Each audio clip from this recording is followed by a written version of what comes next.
Barya na naman. Barya na naman, 50 pesos. Ang inihingi ng mga manggagawa, legislated wage increase, 200 pesos, ibibigay 50. Yan mismo yung binabanggit namin.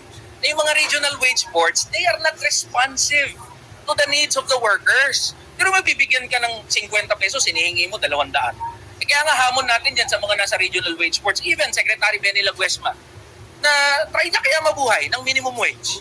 Kaya niya pagkasahin itong dagdag na 50 pesos. Aba teka sir, hindi po yan barya. 50 pesos increase per day. Pag tumaas ang sweldo, may kapalit din yan. Tataas din ang presyo. Para makabawi, paano naman yung mga self-employed, mga retiree, yung purchasing power nila ay liliit kasi hindi naman tataas ang pension nila. Balanse lang po sir. Dapat ang ipinasa nyong batas at ipaglaban nyo nationwide increase. Agricultural sector and non-agricultural sector nationwide increase para walang diskriminasyon. Itong report ng PTB, dagdag sahod, 50 pesos dagdag sahod sa NCR. Epektibo na sa July 18. NCR lang.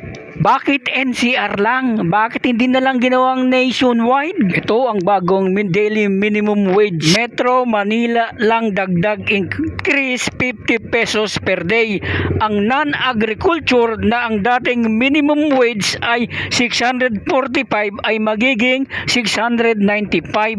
Ang agriculture minimum wage na dati ay 608, sa July 18 ay magiging 658. Bakit ang agriculture sector hindi ginawang nationwide increase? Kasi karamihan sa mga nagmamay-ari ng malalaking farm ay mga politiko din.